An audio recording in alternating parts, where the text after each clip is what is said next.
Hello everyone, good morning. कैसे हैं आप सभी लोग? उम्मीद है कि आप बहुत अच्छे होंगे। एनसीईआरटी की क्लास हमारी है, 11 बज चुके हैं। ज्योग्राफी की क्लास चल रही है हमारी, चैप्टर नंबर 5 हम पढ़ रहे हैं। वैसे हमें पढ़ना था आज हिस्ट्री, लेकिन ये इसी वीक में हमारी जो क्लास 6 का एनसीईआरटी है ये पूरी हो जाएगी। आज 5वां चैप्टर है। इस क्लास 6 के अंदर टोटल 8 ही चैप्टर है। 5वां आज हम पढ़ रहे हैं, 6ठा 7वां 8वां ऐसे 8 ही चैप्टर है। 4 हम पढ़ चुके हैं, 4 बाकी रहे हैं हमारे और बहुत आसानी से पूरे हो जाएंगे। आज 5वां चैप्टर है, बहुत इंटरेस्टिंग है, बहुत कुछ जानने को मिलेगा आपको यहाँ से। बहुत ही ज़्यादा आसान भी है, कोई ज़्यादा खास कंसेप्ट इसके अंदर है नहीं, तो फैक्चुअल चीज़ें हैं ज़्यादातर जो आपको याद रखनी है। एग्जाम के लिए भी इंपॉर्टेंट रहता ही है, खैर ये तो नो डाउट। और थोड़ा सा लंबा जाने वाला है लेक्चर, अ लिटिल बिट थोड़ा सा बड़ा हो सकता है, तो कोई बात नहीं, आप बने रहे मेरे साथ में। तो चलिए शुरू करते हैं हम लोग। सबसे पहले हमें देखना ये है कि आप सभी ने पहले चैप्टर से पढ़ रहे हैं हम लोग कि 8 ग्रह हैं और 8 ग्रह में अर्थ पृथ्वी यानी कि एकमात्र ऐसा ग्रह है जहां पे जीवन संभव है, यानी कि जिस पे हम लोग रह सकते हैं, वो एकमात्र ऐसा ये ग्रह है या प्लैनेट है। अब इस पे हम रह क्यों पा रहे हैं, उसका सबसे बड़ा रीज़न ये है क्योंकि यहाँ के ऊपर जो है वो एक एटमॉस्फेयर है, यानी कि एक वायुमंडल बना हुआ है। यहाँ पे जमीन है यानी कि ठोस भूमि है, जल है यानी कि वाटर है, और एयर है यानी कि हवा है। इन सभी का एक बैलेंस बना हुआ है। दैट्स वाई ये एक ऐसा प्लेनेट है, एक ऐसा ग्रह है जिसके ऊपर हम लोग रह पा रहे हैं। अब हम इस चैप्टर की शुरुआत करें तो देखिएगा, इस पूरी अर्थ को जो है वो 2 से 3 भागों में बेसिकली बांटा गया है, जिसके बारे में हमें इस चैप्टर के अंदर डिस्कस करना है। सबसे पहला पार्ट हमें इसके अंदर डिस्कस करना है लिथोस्फीयर के बारे में। लिथोस्फीयर को हिंदी में भूमंडल के नाम से जानते हैं हम लोग। दूसरा वर्ड है एटमॉस्फेयर। एटमॉस्फेयर को हिंदी में वायुमंडल के नाम से जानते हैं। और जो तीसरा वर्ड है यहाँ पे वो है हाइड्रोस्फीयर, जिसको हम लोग जल मंडल के नाम से भी जानते हैं। लिथोस्फीयर सॉलिड पार्ट होता है, जो जमीन वाला भाग जिसे आप लोग कह रहे हैं। एटमॉस्फेयर जो आपका गैसियस वाला पार्ट होता है, जिसको हम लोग वायुमंडल कह रहे हैं। और हाइड्रोस्फीयर जिसके अंदर हमारे ये महासागर या बर्फ वगैरह जो वाला पार्ट या पानी वाला पार्ट आता है, उसको हाइड्रोस्फीयर कहते हैं हम लोग। तो ये तीनों पार्ट को हम लोग डिटेल से डिस्कस करेंगे के साथ में ही इस लिथोस्फीयर, एटमॉस्फेयर और हाइड्रोस्फीयर, इनका थोड़ा थोड़ा पार्ट लेने के बाद में जो है इन तीनों को मिला दिया जाए तो एक बनेगा बायोस्फीयर, जिसको हम लोग जीव मंडल के नाम से जानते हैं, जिसके ऊपर हम लोग रहते हैं। यही वो पार्ट है अर्थ का जिसके ऊपर हमारा जीवन संभव है। तो चलिए शुरू करते हैं हम लोग। आपको थोड़ा इस डायग्राम से देखने को मिल जाएगा। सबसे पहला ये एटमॉस्फेयर वायुमंडल हो गया, ये हाइड्रोस्फीयर हो गया, लिथोस्फीयर हो गया, और मैंने कहा ना बायोस्फीयर जिसके ऊपर हम लोग रहते हैं, ठीक है, वो वाला पार्ट जो है आपका ये बीच में इन तीनों का ही थोड़ा थोड़ा हिस्सा है। क्योंकि अकेले हम लोग हवा में तो रह नहीं सकते हैं, अकेले हम पानी में भी नहीं रह सकते, और अकेले हम लोग जो है वो चट्टानों में भी नहीं रह सकते हैं। तो इन तीनों का एक बैलेंस बना हुआ एरिया जो है वो ये वाला है। इसको हम बायोस्फीयर यानी कि हिंदी में जीव मंडल के नाम से पुकारते हैं। इसी जगह पे जीवन संभव है। हिंदी में भूमंडल है पृथ्वी का ठोस भाग जिस पर हम रहते हैं, वायुमंडल गैस की परतें, और जलमंडल जो है पृथ्वी के बहुत बड़े भाग या बहुत बड़े ऐसा हिस्सा जिसके अंदर जल है। ज्यादातर 71% हिस्से पे पानी ही पाया जाता है अर्थ के ऊपर, ठीक है। तो सबसे पहला जो पार्ट है हमारा यहाँ पे ये 3 चलेगा। अब हमें ये देखना है कि जितने ये वर्ड हैं हमारे 3 वर्ड है, एक लिथो है, एक हमारे पास में एटमॉस्फेयर है, तीसरा हमारे पास में जो है वो हाइड्रोस्फीयर है। तो इन तीनों वर्ड की उत्पत्ति कहाँ से हुई है, तीनों के तीनों का ओरिजिन कहाँ पे है? तो इन तीनों वर्ड्स का ओरिजिन है ग्रीक लैंग्वेज से। ग्रीक भाषा के ये तीनों शब्द है, जिनके अंदर सबसे पहला है लिथोस। एक आप बात याद कर लीजिएगा, इंग्लिश वोकैब रूट भी आप जैसे पढ़ते होंगे तो लिथ एक वर्ड है, वर्ड रूट है। लिथ का मीनिंग होता है पत्थर। जैसे कभी भी आपका इंग्लिश के अंदर लिथोग्राफी आ जाए, ग्राफ मतलब लिखना होता है, लिथ का मतलब होता है पत्थर, तो किसी पत्थर के ऊपर लिखना हो गया। जैसे कभी मेगालिथ आ जाए, मेगालिथ, मेगा मतलब बड़ा होता है, लिथ मतलब पत्थर, कोई बहुत विशाल पत्थर हो गया। जैसे कभी मोनोलिथ आ जाए, मोनो मतलब एक होता है, लिथ मतलब पत्थर होता है, तो मोनो मतलब अकेला पत्थर हो गया। तो ये लिथ एक इंग्लिश वर्ड वोकैब रूट है जो आपको यहाँ से कई सारे वर्ड पहचानने को मिल सकते हैं। ये लिथोस का मतलब पत्थर होता है, याद रखिएगा। दूसरा एटमॉस्फेयर है, तो एटमॉस से आया है ये। एटमॉस का मतलब होता है वाष्प। आपने जनरली देखा ही होगा कि इस वायुमंडल के अंदर होता क्या है, वाष्पीकरण ही तो होता है। समुद्र का या जलाशयों का पानी है, ऊपर चला जाता है, फिर बारिश के रूप में आता है। तो ये एटमॉस वर्ड से आया है ये। और तीसरा वर्ड है हाइड्र। ये जो है ये आपका हाइड्रो जिसका मतलब हम लोग जल के नाम से पुकारते हैं। हाइड्रो वर्ड कभी भी आता है आपको, जैसे एक हाइड्रोफोबिया होता है, फोबिया मतलब डर होता है, हाइड्रो मतलब पानी से रिलेटेड हो गया, तो मतलब जिस व्यक्ति को पानी का डर होता है, ठीक है। तो ये तीनों शब्द आप याद रख लीजिएगा, जो निकले हैं ग्रीक से निकले हैं। और चौथा इसका नाम है बायोस, जिसको हम बायोस्फीयर कह रहे हैं, उसका मतलब तो जीवन ही होता है। ये भी एक इंग्लिश का वर्ड रूट ही है, BIO, बायो। कभी भी किसी भी शब्द के आगे बायो लग जाए, आप उसका सीधा सा आंसर हिंदी निकालना जीवन। जैसे बायोलॉजी है, लॉजी मतलब पढ़ना होता है, बायो मतलब जीवन है, तो बायोलॉजी मतलब जीवन का अध्ययन करना। जैसे बायोग्राफी है, ग्राफ मतलब लिखना बताया मैंने अभी, बायो मतलब जीवन है, तो जीवन के बारे में लिखना या जीवनी लिखना। एक ऑटोबायोग्राफी होती है, ऑटो मतलब अपने आप होता है, बायो मतलब लिखना हो गया, तो अपने ही जीवन पे कुछ लिख डालना, उसे हम लोग बायोग्राफी के नाम से जाना करते हैं। और तो इन एंटीबायोटिक होता है जीवों के खिलाफ, बायो मतलब कभी भी आए आप समझ लेना इतना सा कि जीवन होता है, उसका सीधा सीधा सा मतलब।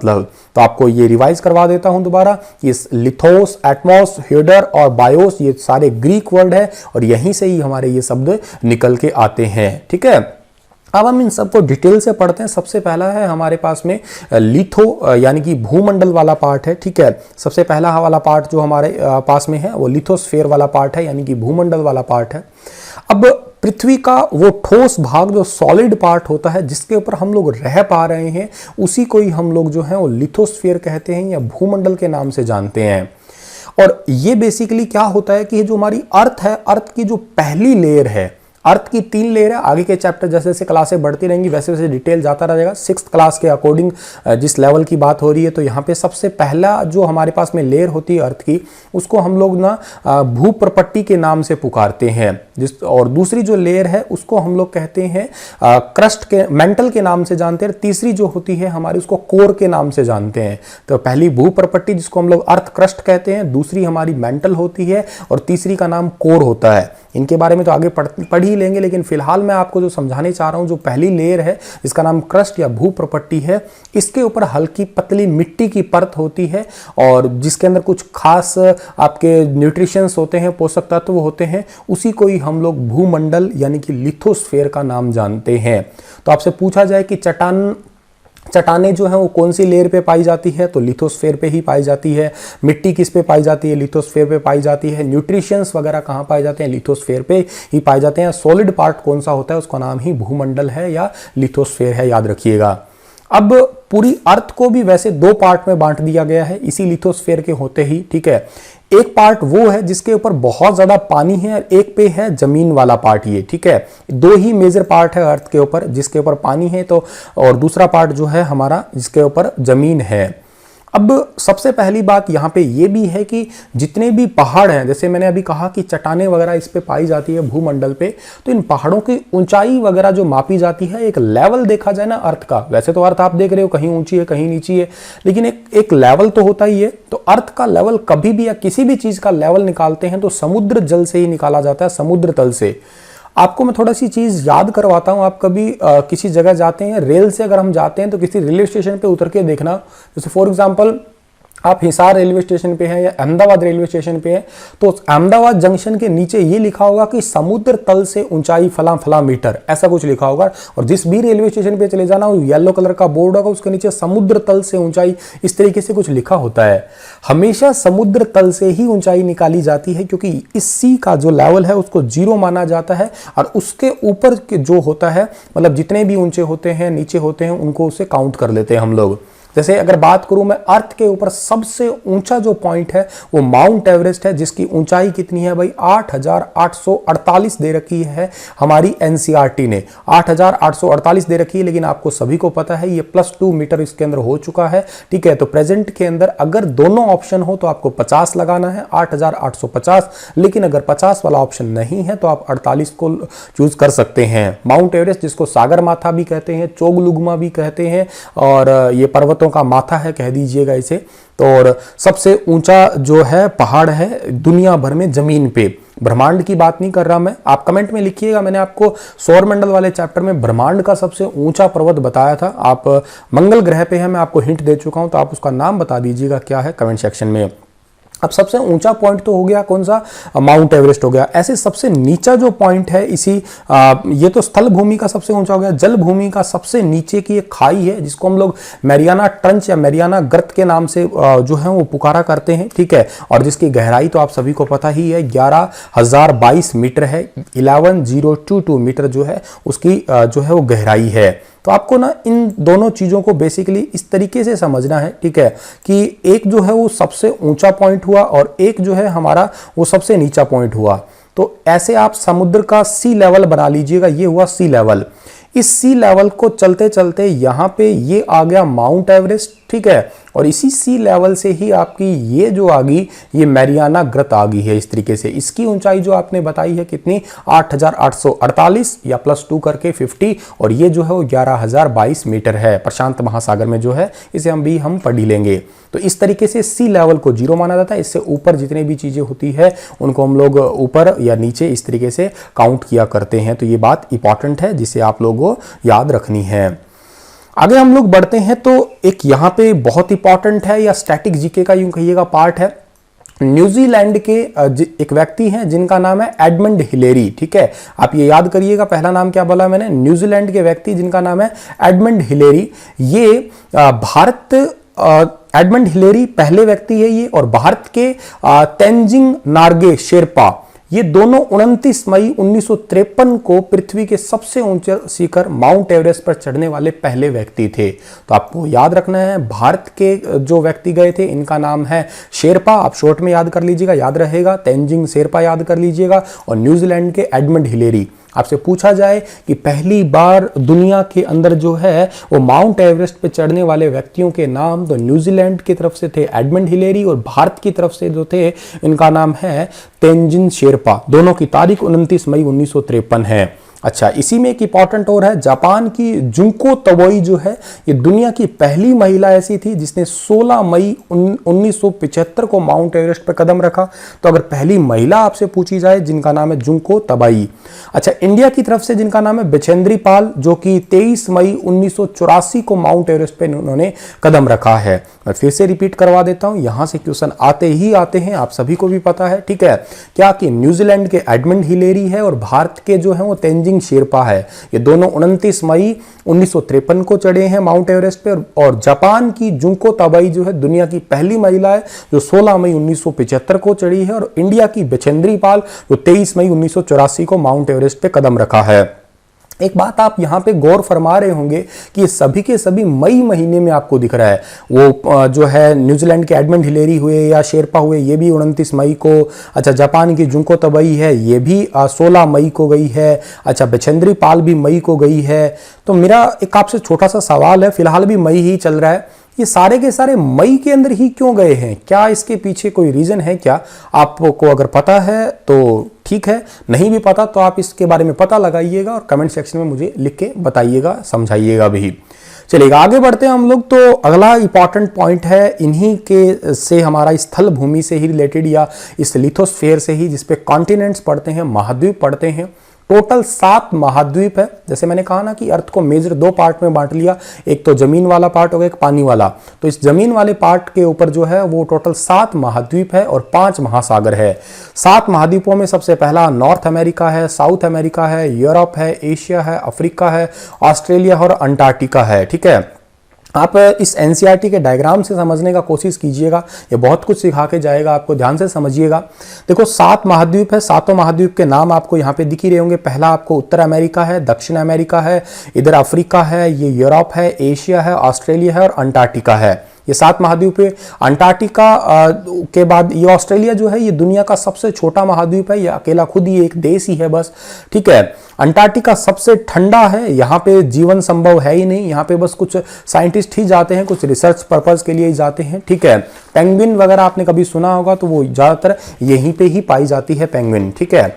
अच्छा जी, उसके बाद में आपको ये तो 7 महाद्वीप हुए। 5 महासागर मैंने जैसे बताए आपको कौन कौन से, एक 5 महासागरों में से एक प्रशांत महासागर है ये, दूसरा है ये अटलांटिक महासागर, उसके बाद में दक्षिण महासागर, इधर आर्कटिक महासागर, इधर आपका हिंद महासागर इंडिया वाला पार्ट, और ये प्रशांत महासागर का बाकी बचा हुआ पार्ट तो है ही।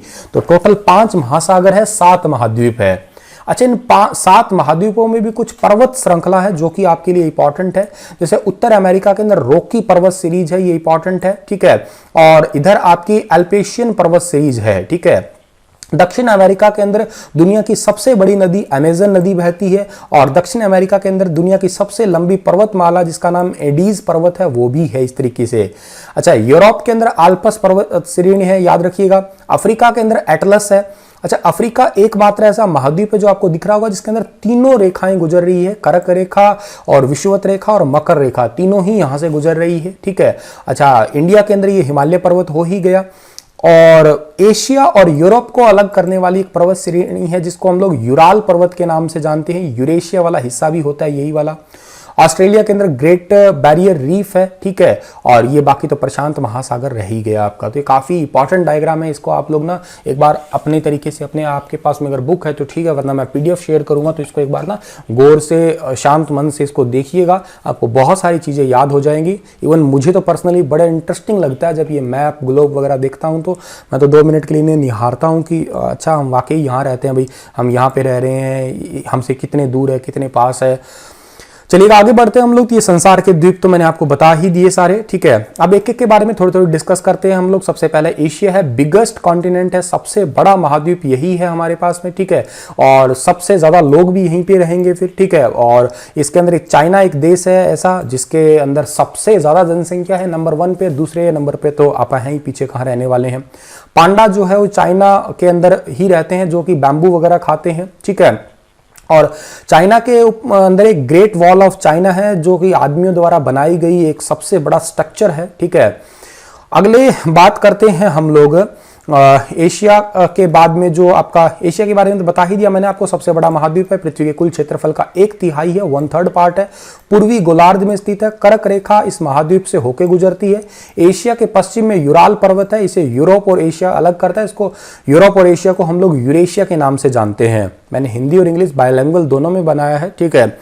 चलिएगा आगे बढ़ते हैं हम लोग। कुछ बच्चों का बिल्कुल पहला लेक्चर जो था वो बेसिकली सिर्फ और सिर्फ मैंने हिंदी में बना दिया था, तो बच्चों का थोड़ा सा डाउट आया था, पर कोई बात नहीं बच्चा, मैंने अब आगे से आपने नोटिस किया होगा मैं हिंदी और इंग्लिश दोनों लैंग्वेज में ही साइमल्टेनियसली चल रहा हूँ, तो आपको कोई प्रकार की परेशानी नहीं होगी। फिर भी आपको अगर थोड़ा बहुत भी दिक्कत आती है तो आप मुझसे ना पर्सनल पूछ लिया करो, मैसेज डाल के मुझसे पूछ लिया करो। मेरा नंबर या कॉन्टैक्ट इन्फॉर्मेशन आप सभी के पास में है ही, अदरवाइज डिस्क्रिप्शन में दे रखी है मैंने हर टाइप की, इंस्टा पे या फेसबुक पे या व्हाट्सअप पे या टेलीग्राम पे, जहां आपको अच्छा सूटेबल लगता है आप वहां से मुझसे कोई भी पर्सनल सवाल पूछना चाहते हैं, ठीक है, एग्जाम रिलेटेड, तो आप मुझसे आसानी से पूछ लेना। कोई चीज़ ना समझ आए कई बार तो कोई बात नहीं है, आप मुझसे उसे एक्सप्लेन करवा सकते हैं, मैं आपको तुरंत उसे रिकॉर्ड करके दोबारा भेज दूंगा। आपको जैसे पर्सनल मैसेज रिकॉर्ड करके भेजते हैं ना, उतना समझा भी दूंगा। तो आप पूछने में हिचक मत रखिएगा, आपका काम है मेहनत करना, ठीक है।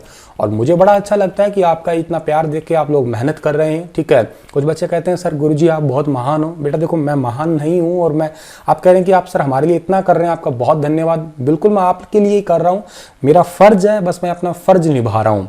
मैं आपको सही मायने में एक छोटी सी बात बताता हूँ। ये एनसीईआरटी शुरू करने के पीछे छोटा सा लॉजिक क्या था कि मेरे मन में भी कभी ऐसा आता था कि कोई ऐसा हो कि मुझे ना एक नियम से काम दे और डेली मुझे ऐसी किताबें पढ़ाएं, और मतलब ऐसे काम एक एक चैप्टर वाइज पढ़ाए, क्वेश्चन दे दे साथ के साथ, और जिससे मैं अपनी हर चीज़ पूछ सकूँ, कोई भी सवाल मैं जब चाहे तब पूछ लूँ।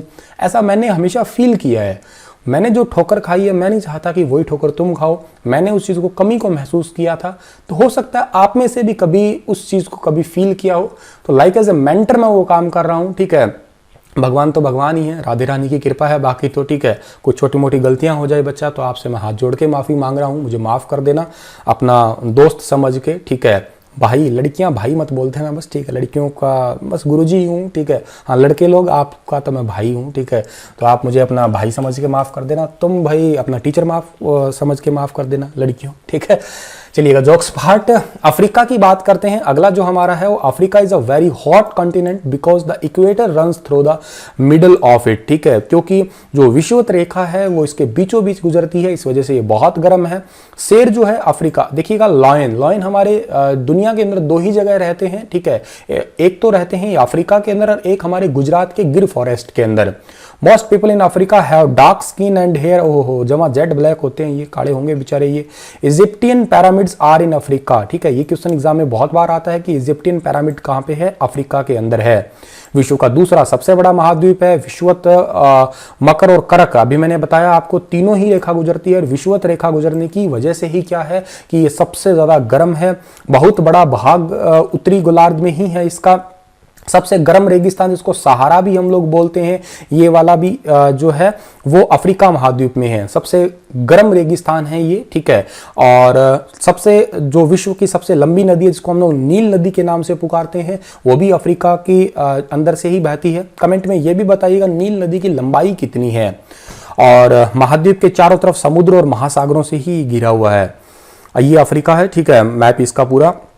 नॉर्थ अमेरिका की बात करते हैं तो north America is the cold in the north and warm in the south. ये थोड़ा अलग अलग टेम्परेचर है, नॉर्थ उत्तर दिशा के अंदर तो ये ठंडा है, लेकिन दक्षिण दिशा के अंदर जो है ये गर्म है। बफेलो जो है वो नॉर्थ अमेरिका के अंदर पाई जाती है, ये एक अलग ही टाइप के जो सींग होते हैं जंगली भैंसी टाइप से। यूएसए, मैक्सिको, कनाडा जो है ये 3 बड़े देश हैं नॉर्थ अमेरिका के अंदर। और विश्व का तीसरा बड़ा महाद्वीप है ये, और एक छोटा सा संकरे जल से ये जुड़ा हुआ है, इसको हम लोग पनामा जल संधि के नाम से पुकारते हैं, ठीक है। और इस महाद्वीप का जो है पूरी तरह से उत्तर और पश्चिमी गोलार्ध में ही स्थित है। ये आपका उत्तर और पश्चिम यानी कि उत्तर हो गया नॉर्थ और वेस्ट हेमिस्फीयर में स्थित है, और तीनों महासागरों से यही घिरा हुआ है। ये आपको मैप में दिख रहा होगा ये, ठीक है। ये आर्कटिक ओशन से, यहाँ अटलांटिक ओशन से, यहाँ पैसिफिक ओशन से, इन तीनों से ही अच्छे से घिरा हुआ है। कनाडा, अमेरिका और मैक्सिको, ये 3 बड़े जो हैं यहाँ पे देश है यहाँ पे, ठीक है जी। आगे बढ़ते हैं हम लोग। इसके पास ये ग्रीनलैंड भी है, ठीक है, जो सबसे बड़ा द्वीप है दुनिया का। South America is the warm continent, ये भी एक गर्म है। People there speak mostly Spanish, ठीक है। अगर पूछा जाए सबसे ज्यादा स्पेनिश किस महाद्वीप में बोली जाती है तो साउथ अमेरिका में बोली जाती है। सबसे बड़ा देश यहाँ का ब्राजील है, और अमेजोन फॉरेस्ट जो है कि वो बहुत इंपॉर्टेंट है, वो जो है वो साउथ अमेरिका के अंदर ही है। दक्षिणी गोलार्ध में स्थित है ये। एंडीज पर्वतमाला यहीं पे ही है, सबसे लंबी है, जो इंपॉर्टेंट है। दुनिया की सबसे बड़ी नदी जिसको अमेजन नदी कहते हैं वो भी इसी के अंदर ही बहती है। अभी मैंने आपको मैप में दिखाया था ये ब्राजील सबसे बड़ा देश है, ठीक है। और ब्राजील की कैपिटल जो है वो ब्रासिलिया है। उसके बाद में यूरोप की बात आती है, बहुत ही सुंदर है, दिल वाले दुल्हनिया ले जाएंगे फिल्म देखना, कई बार देखी होगी खैर आपने, इंटरेस्टिंग मूवी है। उसके अंदर इसी महाद्वीप के बारे में ही दिखा रखा है सब कुछ ऑलमोस्ट। तो 47 कंट्री है इसके अंदर। पीपल यूरोप स्पीक 50 लैंग्वेज, तकरीबन 50 लैंग्वेज यहाँ पे बोलते हैं। और यहाँ का टेम्परेचर भी नॉर्थ अमेरिका जैसा ही है कि कोल्ड इन नॉर्थ में ठंडा है, साउथ में जो है वो गर्म है। एशिया की पश्चिम में स्थित है, आर्कटिक वृत्त से होके गुजरता है, 3 तरफ से ये जल से घिरा हुआ है। Antarctica is the coldest continent, बहुत ही ज्यादा ठंडा है, कोई लोग यहाँ पे रहते ही नहीं है, बस कुछ साइंटिस्ट ही यहाँ पे जाते हैं कुछ स्टडी वगैरह करने के लिए, और एनिमल्स वगैरह की। और पेंगुइन जो है इस टाइप की आपने देखा होगा फोटोज वगैरह में, ये भी अंटार्कटिका में ही रहती हैं। अंटार्कटिका बहुत बड़ा है, दक्षिणी गोलार्ध में स्थित है, मध्य और दक्षिणी ध्रुव इस महाद्वीप के बिल्कुल मध्य में ही स्थित है। दक्षिणी ध्रुव यानी कि साउथ पोल जो है इसके बिल्कुल बीच में, इस तरीके से आपको दिख रहा होगा। ये हमेशा इस पे एक मोटी बर्फ की परत ही जमी रहती है। और यहाँ पे इनमें से भारत के शोध केंद्र है, इसका नाम है मैत्री और दक्षिण गंगोत्री। बहुत सारे रिसर्च सेंटर, इसमें भारत के 2 ये रिसर्च सेंटर है जो आपको याद रखने हैं। ऑस्ट्रेलिया बिल्कुल छोटा सा है, ठीक है, और एक आइसलैंड ही है कहिएगा आप लोग टाइप का। और यहाँ पे कंगारुओं का देश कहते हैं क्योंकि कंगारू सबसे ज्यादा है यहाँ पे। The great barrier reef in Australia यहीं पे ही है, विश्व की सबसे बड़ी मूंगे की दीवार जिसको हिंदी में बोलते हैं हम लोग। और ऑस्ट्रेलिया का टेम्परेचर हमारे जैसा ही है, लेकिन हमसे बिल्कुल अपोजिट है। जैसे हमारे बीचों बीच कौन सी लाइन गुजरती है, कर्क रेखा, तो ऑस्ट्रेलिया के बिल्कुल बीचों बीच गुजरती है मकर रेखा। जब हमारे जो है गर्मी पड़ती है उन दिनों यहाँ पे ठंड है। जैसे फॉर एग्जांपल अभी यहाँ हमारे गर्मी का सीजन चल रहा है तो ऑस्ट्रेलिया में अब ठंड है, ठीक है। जब हमारे जो है वो ठंड आएगी तो इनके गर्मी हो जाएगी, क्योंकि वो सूरज का मूवमेंट आपको मैंने बताया था 21 जून 22 दिसंबर वाला, लास्ट लेक्चर में आपने देखा ही होगा। ऑस्ट्रेलिया विश्व का सबसे छोटा महाद्वीप, इसे गेम कंट्री भी कहते हैं। यहाँ की 60% से ज्यादा आबादी जो है गेम में इन्वॉल्व रहती है। कंगारू वगैरह तो आपने देख लिया, ऐसे कंगारुओं का देश, और चारों तरफ घिरा हुआ, इसे आइसलैंड भी कहते हैं। चलेगा, अब दूसरा लिथोस्फीयर के बाद में दूसरा पार्ट है हमारा हाइड्रोस्फीयर, जिसको हम लोग हिंदी में जल मंडल के नाम से ही जाना करते हैं। अब hydrosphere is the part of the earth that contain water, ये ऐसा पार्ट है जो कि पानी जिसके ऊपर है, 71% हमारी पृथ्वी का भाग तो पानी है, बाकी बच गया 29% है, ये जमीन है। पृथ्वी पर पाए जाने वाले जल का 97% से ज्यादा भाग जो है वो महासागरों में पाया जाता है। मतलब 71% जो पानी है या पृथ्वी पे जितना भी पानी है वो ज्यादातर महासागर यानी कि ओशंस के अंदर है, और बाकी 3% पानी जो है वो अपने ग्लेशियर हो गए या नदियां वगैरह, हिमनद वगैरह हो गए जिसमें बर्फ वगैरह जमी होती है, या भूमिगत जल जिसे हम लोग ट्यूबवेल वगैरह लगा के निकालते हैं, बाकी का 3% वहां पे है। अच्छा, आइस जो है वो कितने परसेंट है? ग्राउंड वाटर 1.7 है, सरफेस का फ्रेश वाटर इतना है, एटमॉस्फेयर सॉइल के अंदर इतना है, इस टाइप का ये परसेंटेज है। ठीक है, चाहे तो आप इस डेटा को भी याद कर सकते हैं। ठीक है, तो ये पूरा बता रखा है कि कितना परसेंट जो है महासागर के अंदर कितना है, पीने लायक कितना है, ग्राउंड वाटर कितना है, ठीक है, फ्रेश वाटर कितना परसेंटेज है। अच्छा, तो अब ये ओशंस की बात करते हैं। कुछ ये बर्फ वगैरह आइस में है, कुछ ग्लेशियर टाइप से है, इस तरीके से पानी है, और ये पूरा एक टाइप का साइकिल चलता ही है। समुद्रों से पानी जो है वाष्पीकरण होता है, बादल बनते हैं, वर्षा आती है पहाड़ों पे, या कुछ जगह पे हिमनद जो ग्लेशियर वगैरह जम जाते हैं स्नोफॉल होने की वजह से, कुछ ज़मीन के अंदर चला जाता है, इसको हम लोग ग्राउंड वाटर कहते हैं। फिर दोबारा हम लोग ट्यूबवेल वगैरह से निकालते हैं। तो ये पूरा एक वाटर साइकिल है जो चलता ही रहता है आपका। अब हमें जो समझना है यहाँ पे, फ्रेश वाटर तो 1% से भी कम है, ठीक है, और आइस है वो लगभग 2% के आसपास है, बाकी सॉल्टी वाटर है, सारा नमकीन पानी जिसे हम लोग समुद्रों का जल कहते हैं। तो ओशन ऑफ द वर्ल्ड, दुनिया भर के हमें महासागरों के बारे में जानना है। 71% of earth surface covered by oceans. मैंने अभी आपको बताया कि जो पूरी अर्थ का 97% पानी जो है वो ओशंस के अंदर है, और पूरी पृथ्वी का 71% हिस्सा जो है वो पानी है, वो ओशंस ही है आपका एक प्रकार से। अब ये पूरे जो महासागर होते हैं इनकी मेन 3 मोशन होते हैं इनके। एक तो तरंग होता है, वेव, एक होता है ज्वार भाटा जिसको हम लोग ना वैल्केनोस के नाम से भी पुकारेंगे, और एक महासागरीय धाराएं होती है आपकी, ओशियंस वेव्स होती हैं। तो इन तीनों के बारे में हम लोग जो है वो जिक्र करते हैं। बड़े से छोटे आकार के आधार पे जो है ये बेसिकली 5 है, ठीक है। सबसे पहले बड़ा जो है वो प्रशांत महासागर है, फिर अटलांटिक है, हिंद महासागर है, दक्षिणी महासागर है और आर्कटिक महासागर है। ये ऐसे 5 महासागर है। आपको सबसे बड़ा याद कर लेना है जिसका नाम है प्रशांत महासागर, जिसको इंग्लिश में हम लोग पैसिफिक ओशंस के नाम से पुकारते हैं। अब ये पैसिफिक ओशन जो है सबसे बड़ा है। Pacific Ocean is the largest of all the oceans. पृथ्वी का 1/3 भाग, 1/3 पार्ट जो है इसी ने ही घेरा हुआ है। एशिया, ऑस्ट्रेलिया, उत्तर दक्षिण अमेरिका, इसके चारों तरफ यही स्थित है। मैरियाना गर्त जो कि दुनिया की सबसे गहरी है या पृथ्वी की सबसे गहरा भाग है, 11,022 मीटर, वो भी जो है इसी के अंदर स्थित है। और इसका नेम जो है वो पोर्चुगीज की तरफ से आया था, ठीक है, जिसका मतलब होता है पीसफुल सी, इसका मतलब होता है। दूसरा है अटलांटिक ओशंस। ये एक एस टाइप से बना हुआ है, इंग्लिश का लेटर एस है, इस टाइप से बना हुआ है। ये एकमात्र ऐसा सागर है जिसकी जो तट रेखा है बेसिकली वो दंतुरित तट रेखा है। दंतुरित का मतलब हिंदी में दंतुरित है, इंग्लिश में इसका मतलब होता है इर्रेगुलर। आप देख रहे होंगे तट रेखा किस टाइप से इर्रेगुलर सी है।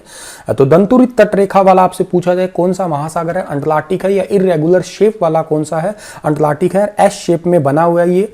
दूसरा सबसे बड़ा महासागर है अटलांटिक, याद रखिएगा। व्यापार की दृष्टि से, बिजनेस पर्पज से ये सबसे बिजी जो है वो ओशंस है। इसके पश्चिम किनारे एवं उत्तर और दक्षिण में अमेरिका है तथा पूर्वी किनारों पे यूरोप और अफ्रीका है। ये लाइन याद कर लेना, ये ठीक है ना। आपको ये मैप देखने से ही याद होंगी। तो आपको मैंने कहा ना कि एक बार 2 मिनट मैप को निहारिएगा, तब आप उत्तर पश्चिम दक्षिण इन दिशाओं को याद कर पाएंगे, ठीक है। और all of the world oceans, Atlantic ocean is the youngest, ये सबसे जवान या यंगेस्ट ओशंस कहलाता है, ठीक है। जुरेसिक टाइम पीरियड का इसे बोला जाता है, ठीक है। और अगले हम लोग ओशंस की तरफ जाते हैं तो हमारा ये इंडियन ओशन है, ठीक है, हिंद महासागर जिसको हम लोग बोलते हैं। हिंद महासागर जो है ये इंडियन ओशन जो है ये बेसिकली रत्नाकर, एक एंसेंट संस्कृत लिटरेचर से वर्ड आया है, ठीक है। इसका मतलब होता है द मेकर, क्रिएटर, इसका एक प्रॉपर मीनिंग है। और बेसिकली ये वाला जो है ये त्रिभुजाकार होता है और सबसे गर्म भी इसको ही बोला जाता है। Indian ocean is the warmest ocean in the world. सबसे गर्म भी इसी ओशंस को ही पुकारा जाता है। और एकमात्र ऐसा महासागर है जिसके नाम पर किसी देश का नाम रखा हुआ है, यानी कि हमारे भारत का नाम जो है इसे हिंद महासागर के ऊपर ही रखा हुआ है, हिंदुस्तान जिसको हम लोग बोलते हैं। एक रीजन ये भी है। वैसे हिंदुस्तान का रीजन एक और भी है। सिंध क्षेत्र में जो लोग रहते थे, सिंध को वो हिंद बोलते थे, रहने को स्थान बोलते हैं, तो हिंदुस्तान उस वजह से भी एक नाम पड़ा हुआ है। एक वजह यह भी है। इसके उत्तर में एशिया है, पश्चिम में अफ्रीका है और पूर्व में इसके ऑस्ट्रेलिया स्थित है। दक्षिण महासागर, ये इस साइड नीचे वाला दक्षिण महासागर है, 60 डिग्री दक्षिणी अक्षांश तक ये फैला हुआ है। अंटार्कटिका महाद्वीप को ये चारों ओर से जो है घेरता है, ये अंटार्कटिका है, इसके चारों ओर जो है वो दक्षिण महासागर ही है। आर्कटिक ओशन की बात की जाए तो आर्कटिक जो है उत्तरी ध्रुव नॉर्थ पोल पे स्थित है ये, और प्रशांत महासागर के एक भाग से जुड़ा हुआ है। इसको बेरिंग जल संधि के नाम से भी इसे हम लोग पुकारते हैं। अब तीसरा जो पार्ट था हमारा, एक लिथोस्फीयर हमने पढ़ लिया, हाइड्रोस्फीयर पढ़ लिया, तो तीसरा पार्ट है एटमॉस्फेयर, जिसको हम लोग वायुमंडल के नाम से जानते हैं। ये भी इंटरेस्टिंग है। अब ये वायुमंडल क्या होता है, एक हमारी अर्थ के चारों तरफ जो एक टाइप का ब्लैंकेट बना हुआ है डिफरेंट डिफरेंट गैसेस का, उसी को ही हम लोग वायुमंडल के नाम से पुकारते हैं। अब वायुमंडल जो है इसके अंदर इसका पूरे जो गैसेस हैं, सबसे ज्यादा गैस इसके अंदर कौन सी है, वो है नाइट्रोजन है। आप इस तरीके से याद कर लीजिएगा, ये एग्जैक्ट है 78.8% जो है वो नाइट्रोजन है। इसे आप राउंड फिगर में 78 ही याद करते हैं, कई जगह 78.08% भी लिखा होता है। दूसरे नंबर पे है ऑक्सीजन, जिसे हम राउंड फिगर में कितने याद करते हैं, 21%, तो लेकिन ये होती है 20.95%, या कई जगह 93% भी लिखा होता है। तीसरी है ऑर्गन 0.93%, चौथी है कार्बन डाइऑक्साइड 0.03%। लेकिन ध्यान रखिएगा ये आंकड़ा जो है वो थोड़े दिन पहले का था, अभी ये बढ़ के जो है पूरा 4% हो चुका है, 0.04। तो यहाँ पे थोड़ा सा अपडेट है, एनसीईआरटी के अकॉर्डिंग 0.03% है, लेकिन इसे 2018 के अंदर इसे अपडेट हुआ तो ये 0.04 हो चुका है, इसे याद कर लीजिएगा आप। नियॉन बाकी बचती है, फिर हीलियम है, हीलियम भी याद कर लेना, 0 के बाद में 000, 5%, क्रिप्टॉन है, जिनॉन है और हाइड्रोजन है। ये कुछ खास परसेंटेज है जो आपको याद रखना ही पड़ेगा, जो एग्जाम में आते हैं, एग्जैक्ट याद कर लीजिएगा, आपका बहुत ज्यादा हेल्प होने वाली है। हमारा जो पूरा वायुमंडल है, एटमॉस्फेयर है, वो लगभग 1600 किलोमीटर की ऊंचाई तक फैला हुआ है। ठीक है, 1600 किलोमीटर का मतलब है, जैसे मान लेते हैं ये अर्थ है जिसके ऊपर हम लोग रह रहे हैं, इसके चारों तरफ जो है वो 1600 किलोमीटर तक ये फैला हुआ है सारा का सारा। और इस पूरे अर्थ के वायुमंडल को जो है हम लोग मेन 5 लेयर के अंदर जो है वो बांट देते हैं, और इन्हीं 5 लेयर को हम बांटते हैं। उन 5 लेयर का नाम क्या क्या है, एक का नाम है शोभ मंडल, दूसरी का समताप मंडल, फिर है मध्य मंडल, फिर है आयन मंडल, और फिर है बाह्य मंडल या बहिर्मंडल के नाम से पुकारते हैं। इंग्लिश में इनको क्या कहेंगे, ट्रोपोस्फेयर कहेंगे, स्ट्रेटोस्फेयर कहेंगे, मेसोस्फेयर कहेंगे, थर्मोस्फेयर। ताप मंडल बेसिकली 2 टाइप की होती है, एक आयन मंडल भी कहते हैं, एक को हम बाह्य मंडल भी कहते हैं। तो ये लेयर्स ऑफ एटमॉस्फेयर है जो कि आपको बहुत इंपॉर्टेंट तरीके से याद रखनी है। इन सभी का डिटेल जो है वो आगे जैसे से हम बढ़ते जाएंगे, आगे और क्लासों में जाएंगे ना हम लोग, तो साइंस वगैरह के अंदर, ज्योग्राफी के अंदर भी डिटेल आती रहेगी। लेकिन अभी 6ठी क्लास के अकॉर्डिंग इस चैप्टर के अंदर इन लेयर के नाम आपको याद रखने हैं। शोभ मंडल जिसके अंदर ये मौसम संबंधी घटनाएं होती है, मैं आपको एक बार थोड़ा थोड़ा बता देता हूं ताकि थोड़ा सा आसान हो याद करने में। ठीक है, वायुमंडल की जितनी भी घटनाएं हैं, ग्रीन हाउस इफेक्ट वगैरह, जहां सारा कुछ यहीं पे ही होता है। मेनली कार्बन डाइऑक्साइड गैस जो है, जिसकी वजह से हम लोग जो है जी पा रहे हैं। ठीक है, अभी मैंने कहा ना नाइट्रोजन प्राणियों की वृद्धि के लिए, अगर आपसे पूछा जाए नाइट्रोजन का मेन काम क्या होता है, तो हमारी बेसिकली ग्रोथ के लिए नाइट्रोजन हेल्प करती है। कार्बन डाइऑक्साइड जो होता है पौधों की ग्रोथ के लिए काम करती है, क्योंकि पौधे जो है कार्बन डाइऑक्साइड से ही जीते हैं, और इस अर्थ का टेम्परेचर मेंटेन करने के लिए भी जो है वो कार्बन डाइऑक्साइड का काम है। ऑक्सीजन तो हमारी प्राणवायु है ही, बिना ऑक्सीजन को हम जी ही कैसे सकते हैं। और समताप मंडल है, यहाँ पे टेम्परेचर ऑलमोस्ट जो है वो 0 हो जाता है। एक बात आप याद रख लीजिएगा, जैसे ही आप नीचे से ऊपर जाएंगे, जैसे जैसे टेम्परेचर आप जमीन से ऊपर जाएंगे, ऊंचाई बढ़ेगी, तो एक तो डेंसिटी जो है, एयर डेंसिटी वो कम हो जाएगी, और एक साथ में टेम्परेचर भी कम हो जाएगा। 165 मीटर ऊपर जाने पे 1 डिग्री सेल्सियस तापमान जो है कम हो जाता है, या 1 किलोमीटर ऊपर जाने पे 6.4 डिग्री सेल्सियस तापमान कम हो जाता है। एयर डेंसिटी, घनत्व जो है वो भी कम होगा। घनत्व का मतलब क्या है आपका, जैसे एग्जांपल से ये एक एरिया है, जगह है जहां पे ना बहुत सारे मॉलिक्यूल पास पास में है। जैसे आप थोड़ा और ऊपर बढ़े तो आपके मॉलिक्यूल जो है वो थोड़े से कम हो गए। ठीक है, और ऊपर बढ़े तो आपके और मॉलिक्यूल थोड़े से कम हो गए, और ऊपर बढ़े तो आपके ये एयर मॉलिक्यूल है उतनी सी जगह में ना के बराबर ही हो गए। ठीक है, और ऊपर जाके खत्म ही हो गए आपके मॉलिक्यूल। तो इसी टाइप को जो है हम लोग एयर डेंसिटी का नाम देते हैं घनत्व। घनत्व आप जानते हो ना, थोड़ी सी जगह में बहुत सारे मॉलिक्यूल एक साथ में पास आ जाना। तो अगली है मध्य मंडल है, और इस समताप मंडल में ओजोन लेयर भी है, और हवाई जहाज भी यहीं पे उड़ते हैं। आदर्श लेयर है, आइडियल लेयर है फॉर एरोप्लेन्स। मध्य मंडल है, मेसोस्फेयर है, जहां पे टेम्परेचर माइनस के आसपास हो जाता है।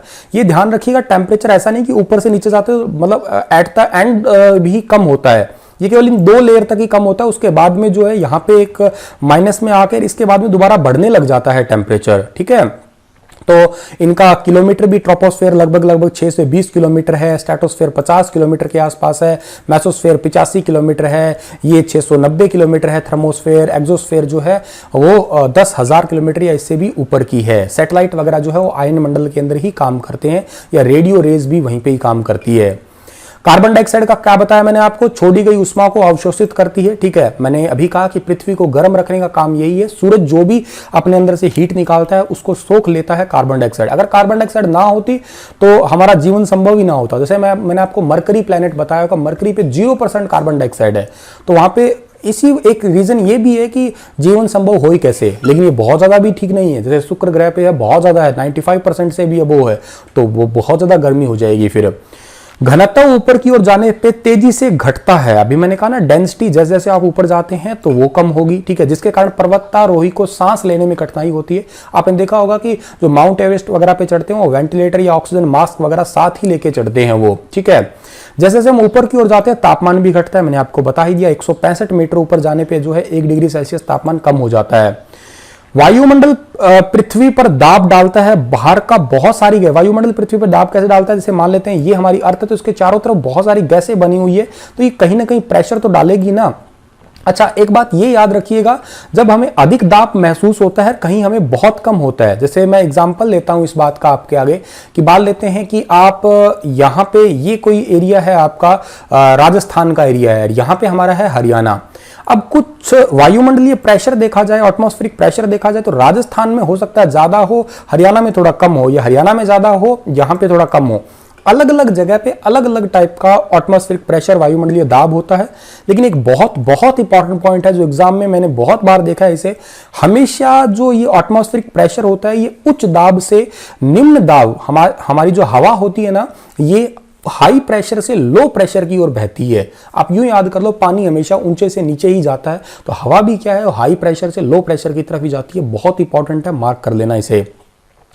तीसरा और लास्ट पार्ट बचता है अब हमारा बायोस्फीयर। ठीक है, बायोस्फीयर जो है वो एरिया है जिसके अंदर हम लोग जीवन है हमारा या हमारी लाइफ जो है। Biosphere is the global ecological system integrated all living being their relationship. तीनों का इंटीग्रेटेड पार्ट होता है एक प्रकार का, जिसके ऊपर हम लोग रह रहे हैं।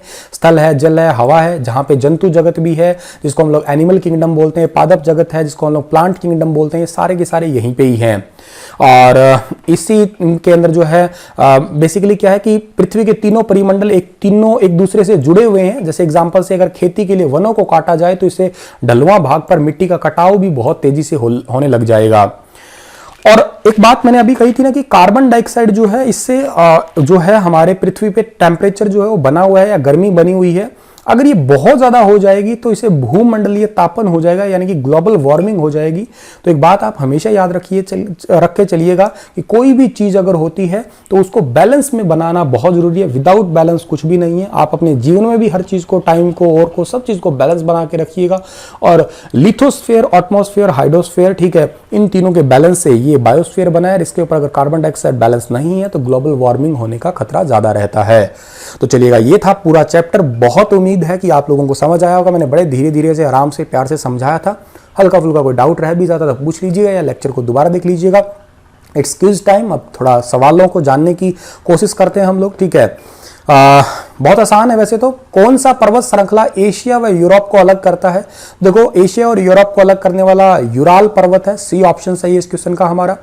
आप कमेंट में साथ के साथ आंसर लिखते जाइएगा। मैं आप सभी के कमेंट जो है वो बाद में देखूंगा। आप सभी बच्चों की राधे राधे है। आप मुझे राधे राधे बोल रहे हैं, आपको मेरी तरफ से प्यार भरी राधे राधे मेरे प्यारे बच्चों। ठीक है, आप सभी के मैं कमेंट देखता हूं, ऐसी बात नहीं है। ठीक है, उत्तर अमेरिका दक्षिण अमेरिका से कैसे जुड़ा हुआ है? आप इस सवाल का जवाब दीजिएगा। 3 ऑप्शन है आपके पास में, आप ही लिखिएगा कमेंट में। ठीक है, वायुमंडल में किस गैस का सबसे अधिक है? वायुमंडल में सबसे अधिक ज्यादा कौन सी है? अभी मैंने बताई आपको, नाइट्रोजन है। नाइट्रोजन 78.08% है। ऑक्सीजन दूसरे नंबर पे सबसे ज्यादा है जो कि ऑलमोस्ट 21%, 20.95% है। और फिर हमारी बचती है कार्बन डाइऑक्साइड जो 0.04% है प्रेजेंट के लिए। पृथ्वी का कौन सा भाग ठोस चट्टानों से बना हुआ है? अभी मैंने आपको बताया था कि वायुमंडल में तो हवा होगी, जलमंडल में पानी हो गया, तो थल मंडल ही बचा जहां पे ठोस चट्टानें, जिसको हम लोग लिथोस्फीयर के नाम से जानते हैं। सी ऑप्शन सही रहेगा। सबसे बड़ा महाद्वीप कौन सा है? तो सबसे बड़ा महाद्वीप है एशिया। सबसे छोटा कौन सा हुआ? वही आपका ऑस्ट्रेलिया हुआ। पृथ्वी का सबसे गहरा भाग मैरियाना गर्त है, जो उसकी जो गहराई है 11,022 मीटर है और प्रशांत महासागर में है। महाद्वीप का नाम एक देश के नाम पे रखा गया है।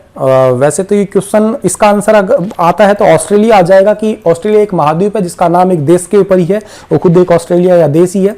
लेकिन ये सवाल में थोड़ा सा गलत लिखा गया है, मुझे ऐसा बनाना था ये कि कौन सा महासागर है जिसके नाम पे जो है देश के नाम पे रखा गया है, वो हिंद महासागर है। हिंद महासागर पे हमारे भारत का नाम रखा गया है। चलो ये 2 सवाल बन गए अपने आप से ही। स्थल, जल और हवा एक सीमित भाग जो जीवन के लिए सहायक है, तो इसको हम लोग क्या कहते हैं? इसको हम बायोस्फीयर कहते हैं। मैंने आपको अभी बताया ना तीनों का, ये देखो ये आपको मैंने बताया अभी ये डायग्राम से कि तीनों का जो है एक सीमित भाग या एक स्पेशल एरिया, इसी को ही हम लोग क्या कहेंगे? बायोस्फीयर कहेंगे या जीवमंडल कहते हैं। यूरोप और एशिया महाद्वीप जो है उसको क्या कहा जाता है? यूरेशिया के नाम से जानते हैं, ठीक है। यूरेशिया इन दोनों के बीच की जो लाइन है आपकी। पृथ्वी का सबसे ऊंचा पर्वत शिखर माउंट एवरेस्ट है, 8,848 पहले और अब 8,850। इसका सागरमाथा चोगलुग्मा या नेपाल हिमालय का वो पार्ट है। इसी के साथ ये लेक्चर समाप्त होता है। चैप्टर 5 कंप्लीट हो गया। कल हम मिलेंगे चैप्टर 6 के साथ में। इसे रिवाइज कीजिएगा। पीडीएफ इसका लेना है तो शाम तक आपको मैं अपने टेलीग्राम चैनल पे शेयर कर दूंगा। हंसते रहना, मुस्कुराते रहना, खुश रहिएगा, लोगों को भी खुश रखने की कोशिश कीजिएगा। धन्यवाद। लव यू बच्चों। जय हिंद।